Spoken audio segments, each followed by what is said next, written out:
Before we begin, viewer discretion is strongly advised. The following is for educational and entertainment purposes only. This is the verbatim federal courtroom testimony of the Sean Diddy Combs trial, as reported by Inner City Press. Millions have watched Ashton Kutcher play the charming prankster, the goofy heartthrob, or the savvy tech investor. But on a humid spring morning in a Manhattan courtroom, that same man stepped forward not as a celebrity, but as a witness in one of the most disturbing celebrity trials in modern history. With Sean Diddy Combs facing a sweeping list of charges ranging from sex trafficking to organized abuse, Kutcher, once a member of Diddy's infamous Hollywood rap pack, had no choice but to take the stand. The silence filled the room, and then Ashton spoke. What followed left the court stunned. Kutcher wasn't just there to distance himself from Diddy. He was there to reveal something nobody expected. A shocking admission, a betrayal, and a secret that may change everything. This is the moment Ashton Kutcher turned witness. This is the story of the day he broke his silence. The atmosphere in the courtroom was tense, unusually so, even for a case already saturated with bombshell revelations. But when Ashton Kutcher was called to the stand on day 9 of the trial against Sean Diddy Combs, the room shifted. There was a different kind of silence. Kutcher didn't enter like a Hollywood celebrity used to red carpets and fanfare. He walked in like a man cornered. His tie was tight, his brow damp, his eyes scanning for an exit that didn't exist. Because for the first time, he wasn't on a soundstage. He was under oath. The media had speculated for weeks that Kutcher's name could come up. Years of photos, investments, and partying with Combs had resurfaced in the wake of Diddy's arrest, and Ashton's team had been working overtime to clean up the timeline. But no amount of spin could change what the prosecution had dug up. Kutcher's name appeared in correspondence, security logs, financial records, and most damning of all, in a handful of videos seized from Diddy's compound. Ashton Kutcher, the prosecutor began, "Do you recognize this image?" Kutcher took one glance at the screen. It was grainy, but it was him, shirt slightly unbuttoned, drink in hand, laughing in a dimly lit room. Around him were faces blurred for privacy. "I do," he said, swallowing. "That was in 2009, Diddy's White Party." That was the first of many confirmations. And as his testimony unfolded, a carefully curated public persona began to unravel. Kutcher spoke calmly at first, but there was a tremble in his tone. "I was friends with him," he said of Combs. "I looked up to him, but there were things I saw, things I ignored." He explained how the so-called new Hollywood Rat Pack had formed. Diddy, himself, Danny Masterson, Wilmer Valderrama. At first, it was partying. Then, it was business. Then, it was something else. There was a turning point, Kutcher said. "It went from private events to things I'd call curated experiences, and I didn't ask enough questions." The prosecution asked if he had ever witnessed criminal behavior. Kutcher paused. "I didn't know what I was seeing at the time. That's what I keep telling myself, but I know better now." He admitted that Combs often had a separate team working the back rooms, people who confiscated phones, directed guests to certain areas, and collected NDAs on site. Ashton revealed that even he had signed multiple NDAs over the years. "I just thought that was standard," he said. "Everyone did it." But then came the recordings. The court played audio captured during a party in 2013 at one of Diddy's homes. You could hear music, laughter, then Ashton's voice. "I don't think we should be filming this," he said. "Seriously, this is too much." Someone else responded, "Relax, it's all taken care of. They already signed." The prosecutor turned to Ashton. "Who were you referring to?" He hesitated, eyes darting to Diddy, who sat stone-faced at the defense table. "Guests," Ashton finally said. "Some were models, some weren't, but they weren't told what was going to happen. Not really." By the end of part 1, Ashton's testimony wasn't just about Diddy. It was about complicity, about a culture of silence that rewarded those who played along and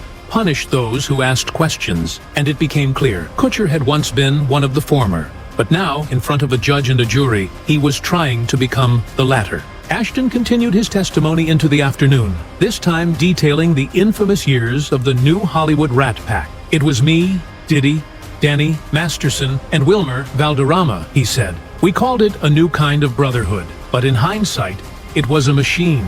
He recounted stories that at the time sounded glamorous. Private jets to secret locations, all-night benders in mansions with no clocks or windows. But these tales now took on a sinister shade. "There were entire rooms at those parties where only certain people were allowed in," Ashton said. "You had to be approved. I didn't ask who was doing the approving. The prosecutor pressed him. Did he ever see anything illegal? Anything exploitative? Ashton exhaled sharply. Not with my own eyes, he said. But I heard things, and I ignored what I heard. I laughed things off. I told myself it was just rumors. He detailed one incident in particular, a private yacht party in 2012. Diddy brought out a group of young women. Most of them were models or influencers. He said, "They've all signed. You're safe." I remember laughing. I shouldn't have. He talked about how the Rat Pack dynamics shifted. Danny got darker, he said, referencing Masterson. More paranoid, more controlling. Diddy and Danny were very close during that time. The court showed footage from Diddy's 2009 white party, co-hosted by Kutcher. That was my idea, he admitted. We were promoting charity on the outside, but behind the scenes, I think we were promoting something else entirely. He told the court that as time went on, even he started keeping secrets. You don't rise in Hollywood without learning when to shut up. I was making millions. I had a brand, and I didn't want to ruin that. He also explained how guests who asked too many questions weren't invited back. There was a guest list, and there was a blacklist. You don't cross Sean Combs. Everyone knew that. He even referenced a troubling encounter between a female guest and another celebrity, whose name was redacted during court testimony. I asked if she was okay. She said, "They told me not to talk." That stuck with me. Ashton began to tear up slightly. I'm here because I was part of the circle, and I saw enough to know something was wrong, and I didn't do enough to stop it. The gallery sat in stunned silence. Ashton Kutcher, long seen as the likable... If you're enjoying this story, kindly do us a favor and subscribe to our channel. It is free and won't cost anything, but it means the world to us. We're just a small channel trying to grow. Thank you, and back to the video. Goofball, the tech-savvy investor, the doting husband, was now peeling back layers of a Hollywood secret few dared to confront, and it was only getting darker. Kutcher's testimony shifted from Hollywood gossip to direct exposure. The term freak-off, long rumored in industry blogs and anonymous posts, became part of the courtroom lexicon. What's a freak-off? The prosecutor asked. Ashton hesitated. It's an event Diddy would host, he said. Private, exclusive, phones taken, guests blindfolded sometimes. It was presented like performance art, but it wasn't. Not really. He described how he was invited to his first one in 2005. I thought it was a theme party, he said. I brought a date. Within 30 minutes, I regretted coming. He wouldn't describe everything he saw, but he did say this. There were hidden cameras. There were people who looked terrified. There were rooms you didn't walk into unless someone tapped your shoulder. The prosecutor brought up a detail from a seized laptop. Ashton's name was on a digital guest list, tagged green light. It meant I was trusted, he said. I don't know what I did to earn that, but I knew what it meant. I could go anywhere. He also described being given documents to sign, NDAs drafted not just for guests, but for high-profile entertainers, security teams, caterers. The NDA I signed in 2010 was 28 pages long. He said, I signed it anyway. The courtroom listened as Ashton explained how difficult it was to step away. You're not just backing out of a party, he said. You're backing out of a network, a power structure, a system. He recalled one moment in 2014 when he tried to stop attending. I told Diddy I was done, that it wasn't for me anymore. And he said, you don't quit. You're in or you're out forever. That same week, Ashton claimed 3 investment deals mysteriously fell through. I got a call from a mutual friend who said, you made someone nervous. Ashton ended with a chilling admission. I was afraid, not just for my career, but for my family. Diddy had reach, and people don't understand. He didn't need to raise his voice. All he had to do was stop returning your calls. That was enough to destroy someone. And with that, the courtroom broke for recess. But nobody moved, because Ashton Kutcher, for the first time in decades, was finally telling the truth. Once the court resumed, the focus turned away from parties and into something far more calculated. The financial and business ties that had quietly fueled the lifestyle Ashton Kutcher and Sean Diddy Combs had constructed. This wasn't just about what happened behind velvet ropes. It was about what funded it. Kutcher had long been considered a savvy investor. From early tech startups to massive venture capital plays, he had positioned himself as Hollywood's bridge to Silicon Valley. But as he explained the network behind it all, a pattern emerged. Many of his deals overlapped with names now caught in the crossfire of Diddy's scandal. In 2009, I started getting involved in more than just entertainment, he said. I was introduced to founders, fund managers, And Sean had connections most people didn't. He could open doors that even the biggest venture capitalists couldn't. He described how Diddy brought him into a circle of international financiers, brand developers, and nightlife moguls. They didn't just throw parties, they built companies out of them. There were branding firms disguised as clubs, investment groups disguised as lifestyle blogs. It was marketing, surveillance, and recruitment, all rolled into one. One name came up repeatedly: an anonymous investor tied to several of Kutcher's ventures, later discovered to have direct affiliations with Combs' overseas business arms. Financial records showed large transactions labeled only as consulting or event services, but the destinations of those funds often aligned with dates of notorious private gatherings. Ashton also admitted there were shell companies he never fully understood. They told me it was to protect intellectual property, he said, but looking back, it was probably to hide who was really funding what. When asked why he didn't dig deeper, Ashton looked down. Because the money was good?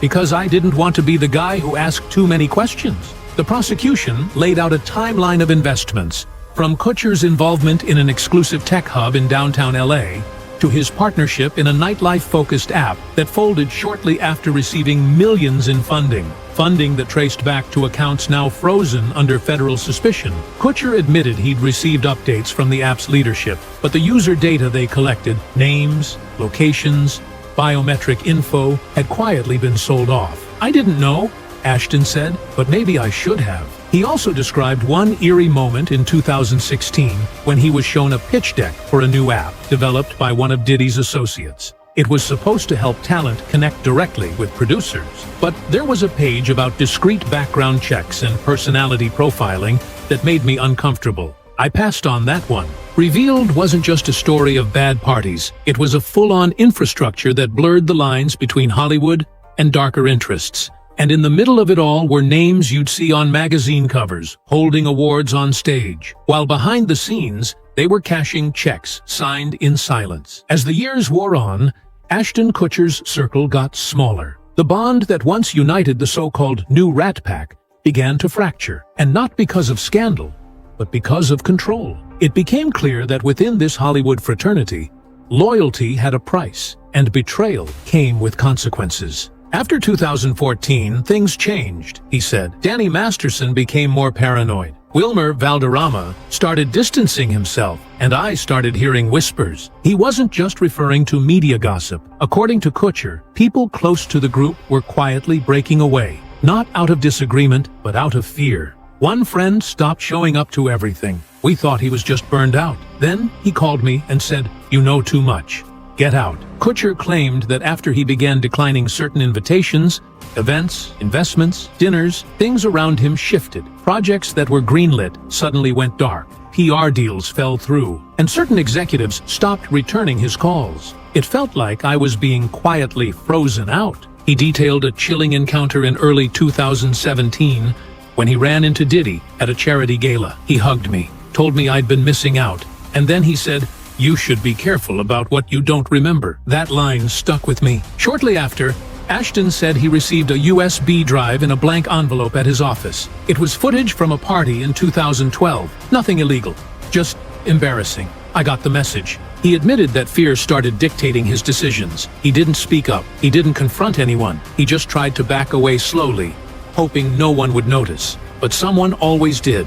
Every time I pulled away, something would come up, he said. A tabloid leak, a hacked email, a threatened lawsuit, and I'd scramble to protect my name, my family. But the deeper concern was what he couldn't protect, his conscience. Ashton recounted a night in 2018 when he got a call from a friend warning him that a civil suit was coming against one of the Rat Pack members. They said, "Don't let this get to you, we'll handle it." That's when I realized this wasn't just friendship anymore. This was damage control.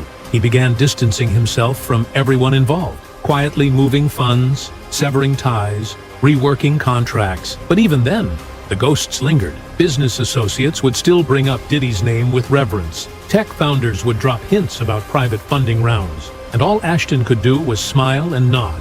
"I felt like I was being followed by a shadow I couldn't shake," he said. And the worst part was, I helped build it. By 2020, Ashton Kutcher had done everything to scrub his image clean. His investments were framed as altruistic. His media appearances leaned wholesome. His family life was staged like a postcard. But under the surface, he was running. He wasn't alone. The entire entertainment world was shifting.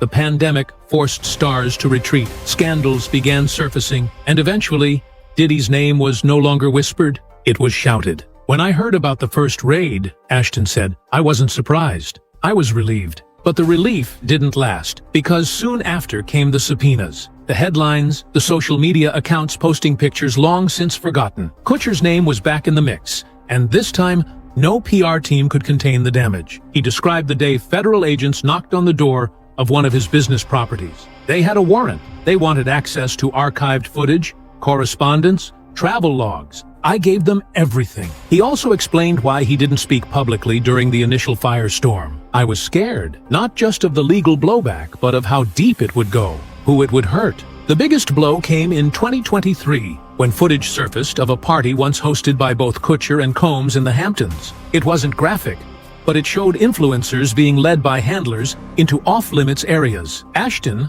on camera, said only one sentence, just keep them calm until we start. When that clip surfaced, everything changed. That wasn't what it looked like, he said in court. We were running a branding shoot, or at least, that's what I thought. That's what I was told. But public perception didn't care. And for a man who had built his brand on charm and trust, the hit was fatal. He lost endorsements. Tech partners began distancing themselves. Investment funds quietly removed him from board listings. And Mila, his wife, was reportedly livid. She begged me to walk away years ago, he said. I didn't listen. Ashton described how his kids began asking why strangers yelled outside their home, why news trucks camped outside. I had to explain things I couldn't even explain to myself. Ended not with a bang, but with a crumbling. A Hollywood A-lister, once seen as untouchable, now watching his empire fall brick by brick. Not because of what he did, but because of what he refused to see. And worse, what he refused to stop. Ashton's voice lowered as the conversation turned to someone he once called a brother, Danny Masterson. The courtroom felt the shift immediately. No one in the room needed reminding of Masterson's fate, convicted and sentenced. But what no one had heard before was how deeply embedded he was in this circle, how far the influence stretched to protect him, and how Ashton Kutcher was far more involved than he'd previously admitted. We came up together, Ashton began. We shared everything. Work, parties, even investors. He described how the years they spent on that 70s show weren't just about filming. Offset? It was networking. Danny was plugged into Scientology, Kutcher to tech and venture capital, Diddy to fashion and music. And at the core, they fused it all into one web of power that was designed to silence dissent. What people don't know, Ashton said, is how that power moved behind the scenes. When Danny was first accused, it wasn't just lawyers that got involved. It was favors being called in from people across every industry. I watched it happen. He recalled a particularly disturbing evening in 2017, just before Netflix dropped Masterson from the ranch. Kutcher said a private dinner took place in the Hollywood Hills. There were execs there, producers, a few artists, and one of Diddy's lawyers. The conversation wasn't about whether Danny was innocent. It was about how to keep everything quiet. Documents surfaced showing a sequence of communications between Kutcher and his team, where he offered to manage optics on Masterson's behalf. I thought I was helping a friend, he said, but I didn't realize I was helping bury the truth. The court was shown a memo from a PR firm Kutcher employed in 2018, listing a plan to flood search engines with positive news stories involving himself, Diddy, and Masterson. The campaign included celebrity endorsements, red carpet appearances, and even quiet donations to women's charities, all timed with specific legal milestones. I was scared of what would happen if the public turned on us, Ashton admitted, so I became part of the distraction machine. He paused before delivering one of the most haunting revelations yet. There was a call in 2019. Danny was panicking. He said if things went south, he'd take people with him. And when I asked who, he just said, "You know who signs the checks." I knew what he meant. Everyone in that circle did. By now, it was obvious to everyone listening, this wasn't about Ashton Kutcher simply being in the wrong place at the wrong time. This was about a man who had been close enough to the center to see the gears turning He finally pulled back the curtain on how silence was bought and how it nearly bought his soul. Ashton described something called the cleanup crew. It wasn't one group, he said. It was a system, a strategy. There were fixers, drivers, private medics, publicists, legal shields. You'd walk into a mess, and by morning, everything would be reset. People paid, stories erased, sometimes memories too. He recounted an incident in 2015 at an event overseas. A guest had a medical emergency. A security team swept in, removed her, and by dawn, the room she'd been found in had been remodeled. "I saw the blueprint," Ashton said. "They covered the entire wall in mirrored glass, like it never happened." He explained that there were 3 tiers of silence: the hush fee, the job offer, and the threat. Some people got a new car, others got booked in a new series, and some just disappeared from the invite list. Financial records were presented showing Ashton had authorized payments through one of his LLCs to a media consultant who had, coincidentally, also worked on damage control for a Diddy-led fashion campaign around the same time. When asked why he did it, Ashton's answer was simple: "Because I didn't know how to escape." He revealed that by 2021, he began quietly withdrawing from certain ventures. He severed ties with Diddy's associates, closed dormant businesses, even deleted a decade's worth of photos from cloud archives. But the deeper he tried to retreat, the more people questioned his silence. "You ever tried to delete a part of your life?" he asked. "The problem is, someone else always has a copy." He spoke about a chilling message sent to his wife, Mila Kunis, in early 2022.